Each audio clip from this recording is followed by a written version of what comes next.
Saya bertanya, saya kan tinggal di masjid, jadi Ustaz sering saya didapati jam orang sholat di tempat saya tertinggal. Kadang bukan jam yang mendapat jamaah. Jadi jamaah tersebut memberikannya kepada saya karena saya tinggal di situ. Bagaimana itu Pak Ustaz? Buat pengumuman kehilangan, pernah saya buat gak ada respon. Sekarang di kamar saya ada 2 jam orang tertinggal. Misalnya saya mau pakai, gimana hukumnya Pak Ustaz? Ini namanya luqatah. Luqatah, barang temuan itu menjadi milik engkau wahai adinda kalau sudah setahun tak ada pemiliknya. Setahun tak ada pemiliknya, catat tanggalnya. Setahun tak ada pemiliknya, maka punya engkau. Berdoalah, pokoknya selama setahun itu berdoa supaya tak datang pemilik. Kalau dalam setahun itu ada pemiliknya, apa boleh buat, belum rezeki. Mudah-mudahan ada yang kehilangan lagi. Kenapa sebagian orang tak mau baca Sayyidina dalam salawat Nabi? Apa alasannya? Alasannya karena katanya menambah-nambah. Allahumma salli ala Sayyidina. Yang tambah-tambah. Nabi tak pernah menyebut. Nabi sendiri menyebut. Ana Sayyidu waladi Adam. Hadis sahih. Ana Sayyidu waladi Adam. Aku pemimpin anak cucu Adam.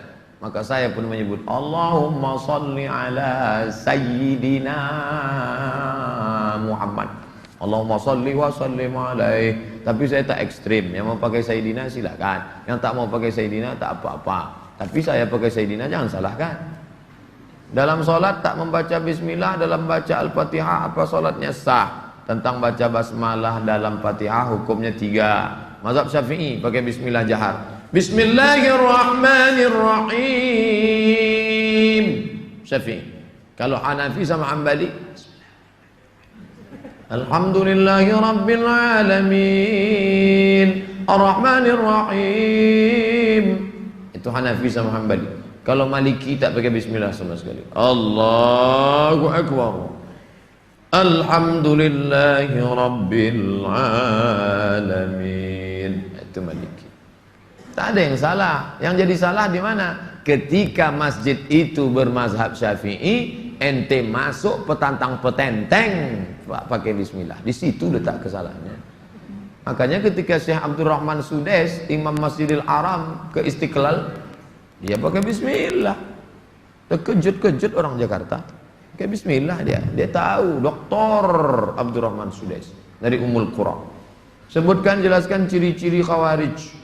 Apakah membid'ahkan amaliyah orang lain merasa diri paling benar merupakan ciri-ciri Khawarij? Yang memancing saya ngajak-ngajak mau mengkhawarijkan Salafi. Nanti setelah saya khawarijkan Salafi, direkam, diupload, habis itu habislah saya diserang Salafi. Baca aja lah buku saya itu baik-baik. Capek saya dah kelai-kelai itu. Apakah Hajar Aswad sudah ada sejak Nabi Ibrahim? Hajar Aswad itu adalah salah satu barang pernak-pernik surga yang ada di bumi. Hadisnya sahih bahwa batu Hajar Aswad itu dulu putih, lalu karena banyak dipegang orang berdosa maka berubah menjadi hitam. Itu bukan pendapat ulama, hadisnya sahih tentang Hajar Aswad. Dibawa Nabi Adam rindu dengan surga, maka diturunkan Allah. Jadi bukan Adam. Ada pula saya dengar orang ceramah, waktu Nabi Adam mau turun ke surga, dia ada mau bawa, diambilnya batu, dikepitnya di ketiaknya. Bukan begitu. Adam sudah turun, lalu rindu ke surga, dibawa Jibril. Kata Jibril, ini oleh-oleh dari surga. Itulah Hajar Aswad. Aslinya putih, tapi karena dipegang oleh orang-orang berdosa, menempel dosanya itu di batu itu menjadi hitam. Bukan yang bulat itu Hajar Aswad. Ada butir-butir kecil-kecil hitam-hitam dia, tengok dari dekat. Itulah Hajar Aswad, ditempelkan ke dalam batu. Baru dibalut dengan cangkang yang terbuat dari besi. Nah, itu yang dicium. Batu kecil-kecil dalam. Yang besar itu batu biasa, ditempelkan ke dalam batu biasa. Hajar Aswad. Kalau istri tadi putih kemerahan, panggil dia Humaira. Kalau hitam ya Hajar Aswad. Jangan marah deh. Umur saya 24 tahun. Sekarang saya sudah kerja di perusahaan A. saya baru diterima di perusahaan B yang merupakan pekerjaan impian saya. Tapi jika saya mengambil pekerjaan di perusahaan B, saya tak boleh menikah selama setahun. Sedangkan calon saya tak mau menunggu karena orang tuanya sudah tak bisa menunggu. Menurut Ustadz gimana? Karena di satu sisi saya ingin bekerja di perusahaan B karena gajinya lebih besar dan itu pekerjaan impian saya. Tapi penempatannya di luar kota. Jika jadi menikah kami bakal LDR. Tolong Pak Ustadz, ini tak ada masalah fikih, ini masalah perasaan. Saya hanya bisa menjawab masalah-masalah fikih. Adapun masalah perasaan,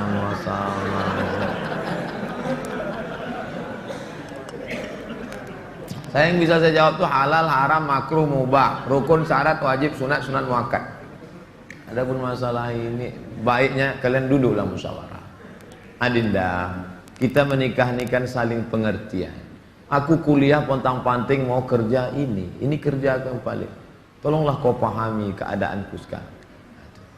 Kalau dari awal aja dia tak bisa ngerti kita, gimana setelahnya? Ini belum lagi menikah, main paksa-paksa, tak bisa. Ini dua makhluk yang berbeda. Walaupun sama-sama mau makan telur ayam, yang satu mata sapi, yang satu dadar, bisa berkelahi.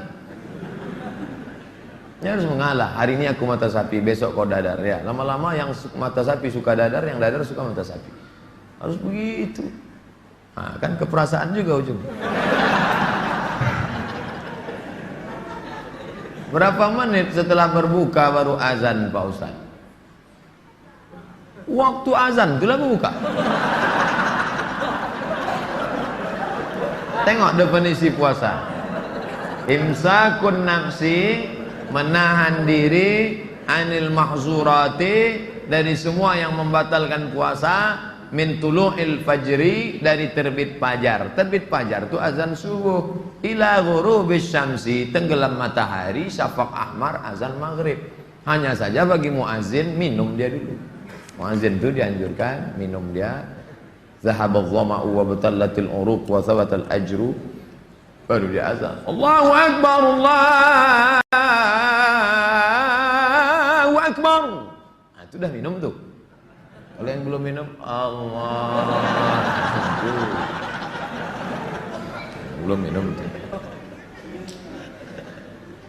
Apakah boleh kita makan setelah selesai, setelah Isya masuk?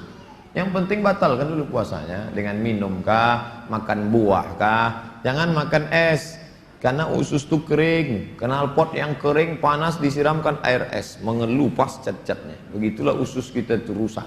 Maka yang paling bagus orang Mesir, korma kering, bukan korma yang basah, korma kering, pecah-pecah, buang bijinya, masukkan ke dalam, siram pakai air panas. Agak-agak 2 jam menjelang berbuka. Nanti menyatu dia, diminum. Itu yang paling bagus. Minum kesukaan Nabi, air korma. Minum air korma. Bagus, manis ya, maka usus kita awet.